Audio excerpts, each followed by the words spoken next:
This is a real good question. Shaun Alexander, the Seattle Seahawks. Why is he not is he Hall of Fame worthy or not? Now he won the league MVP in 2005. 28 touchdowns, 1958 yards. Great year.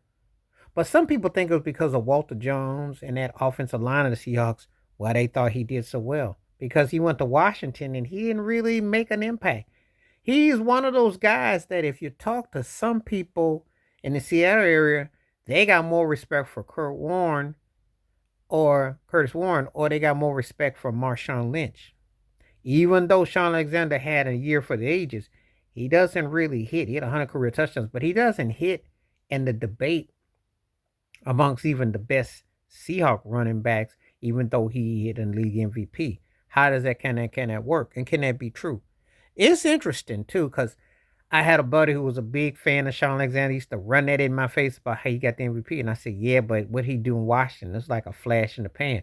And everyone said that offensive line of Seattle. Now, you can say the case for offensive lines helping many running backs. Nowadays, they literally throw the quarterbacks over the goal line, a.k.a. Jalen Hurt.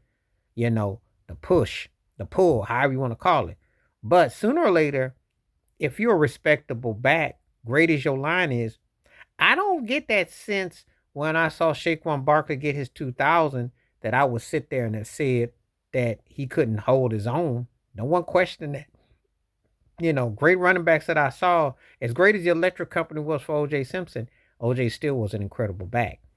So it wasn't like a case like, oh, that was the case. Or Eric Dickerson with the Rams, when he broke OJ's record. You just have to understand the totality that as a back, if you're in rare fair company, you're going to have to be accountable. And when it shows that there is not much to your game, then it becomes systematic. So then somewheres along the line, was Shaun Alexander kind of like Rich Gannon was with the Raiders, or even Steve Nash with the Phoenix Suns, a guy who had an out of body and blew up. It's an interesting debate where he had his NFL MVP season. And it's interesting too, because the question is he even one of the best backs of that era? He had an incredible run, but then you start to kind of look at the totality and he kind of gets forgotten. And it's almost like it felt like a fluke. So Shaun Alexander, is he a Hall of Famer in the NFL? A lot of people are not. He's been on the ballot 9 times, many times. He's not getting in. So it's like, what's your criteria? Because then if you win a league MVP, does that necessarily mean that you are Hall of Fame bound?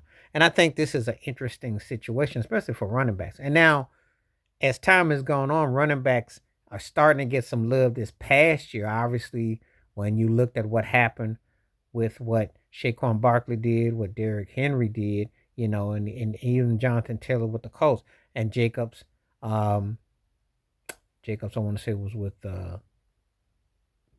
Green Bay. You have backs doing their thing. But by and large, that was a different era with where he came up. So it's interesting. Was Shaun Alexander's MVP year in the NFL a fluke? Because that's an interesting debate. It makes for interesting topic.